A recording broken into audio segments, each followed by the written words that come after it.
will there ever be landrace preservation?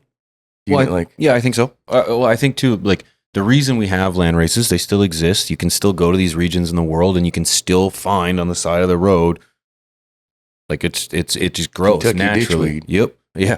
And the thing is like I think there'll always be that foundation, that starting point, because if you think about it, it's only been 50, 60 years that we've really started to change land races into what they are today, because there's a reason that people started to cross them and breed them and try to find desirable traits, because plants that naturally grow outdoors don't grow at their greatest. You know, trees, and for example, when they're grown too close to each other, they grow too high or too close and they thin out and they don't have huge canopies. And then that's going to continue through the lineage, and genetics after that will kind of have maybe similar traits over time. It's like, well, when we find these land races, like Thai sticks, for example, is the one that I grew, and it was tall, it was lanky, there was the smaller buds, and it's like, well, the effects though were fantastic. So growth qualities not so great, effects great.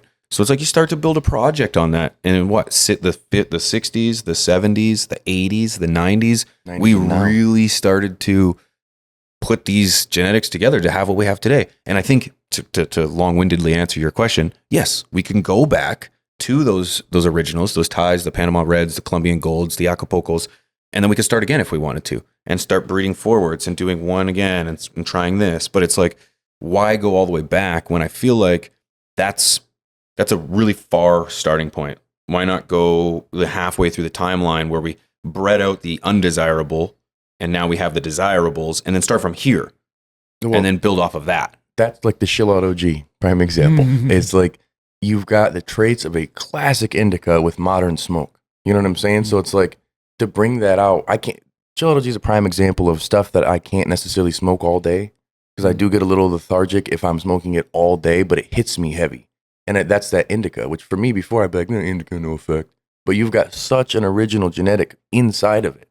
You know, like Haze is Thai, Colombian, Mexican, and South Indian, separate genetics, all these land races together, but they brought what some people would say is like a original piece. Haze being bred into a million other genetics, and it gives you that effect. Somebody taking an original land race, finding a new genetic that has a new desirable trait, maybe the purple color, different terpene, faster flowering time, that can create our new starting point, is how I feel. If somebody can just go take Acapulco Gold and put it in with, a Chill Out OG even, so we can get the short flowering time potentially versus our 12 weeks. That's where I think that people need to go back to. Instead of breeding the water down with water down, it needs to be like water down with a land race. So we've got our 12 starting points that then we work with those original colors for our palette, and then we add new layers with these new hybrids. Problem is it's not as cool to the kids, it seems, when someone's like, oh, this is a Haze, or this is a Kush. Like, no, they want you to say, this is played out. This is a cookies, this is a runts, this gelato. And that's even boring. Gelato's boring. Like, but that, like, to me, it's like, why start with something like a line that has a family tree under it? Yeah, it's like, what are you looking for then? What is it that, like, are you just looking for that runts? Is that what you're looking for? Or it's like, find the tree down here and then work from that. That's what animal breeders would do. You know what I'm saying? Because they're like, well, this one could have heart conditions, or this issue here, or, the lifespan's not as big. So you're going to look for something that's the original bloodline to keep that pure. And that doesn't happen with bud. It's literally like pop music. Who's going to have the next hot thing? Who's going to have the next trend? And then they got to make a new one after that, because it's played out this year. I don't know why that is. Like, I miss the Gorilla Glues. I miss the pineapple train wrecks. I miss these things like that. Those come from original land races. But again, I think the oversaturation of having competition, everybody needs to have their version.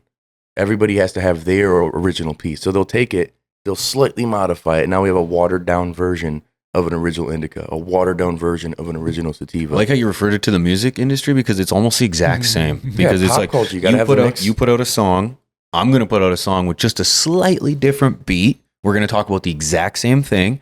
It's just watering it down. And then finally you get something like that.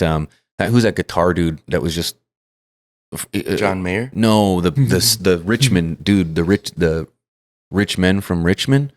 Oh yeah, the guy who It was with just the a very beard. unorthodox sound. It was old school, but it original. just resonated with so many people. He didn't grab a song or a beat. He made a or something. Landrace. He made a Landrace. He made a Landrace. Like, well, when you think about it, it was old school. It's familiar. You feel like you've already had it. Even though people say he sold out for tickets, whatever, irrelevant. Yeah. The point is it's taking a classic. People are like, damn, why did we lose this? It's like, well, it's because it became saturated. Because everything became so watered down. Yeah, now we need to go You and I were just talking about this morning when we were talking about samples for music. Yep. We were going through all the beats of like the 90s and the 2000s, even of today, and listening to the beats that we know. And then we were going back and listening to the sample where they got that music from. That's the original. Well, even in that case, that's their Landrace. Even in that case, it's like, I bet you even there's an original to that, like an Aretha Franklin kind of thing, like way down here, Sinatra or something. Yep. Where it's like, that's even the original isn't original. It's just, it was inspired by somebody. And that's the difference. So creating an art that you're keeping going is one thing.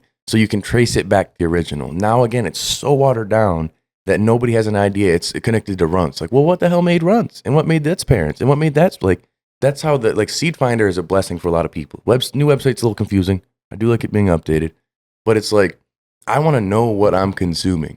And unless there's no way for gene tracking, so to speak, but there's got to be something that can trace back to the lineage of the great-great-grandparents. We can do 23andMe and find that out.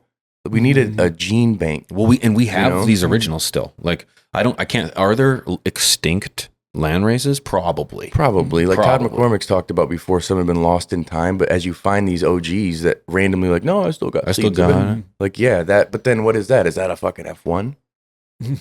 Or is that a self? That's an S1 because they just selfed the original one, or it just was naturally taken from, like, who knows? And this is a back cross. Changed over time because being grown in a different environment, right? Yep. All of a sudden it went from overseas to California, Humboldt. And now I think you look at some of these genetics and like you're putting a circle in a square.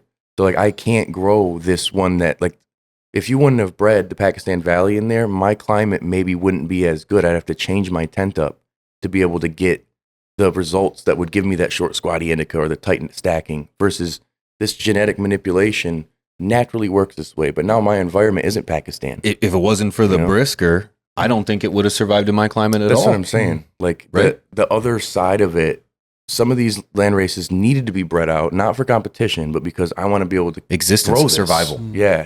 Yep. That makes sense. It's very cool. We're at a point now where like it's similar to pop culture again. People circle back to retro 70s style stuff, or like everybody like the 90s thing right now. And I think we're getting that way with bud because we've gotten so saturated with everything. Everybody does the same stuff. You go to the store, it's all Runts, it's all gelato, it's all cookies, all the same thing with a million different names.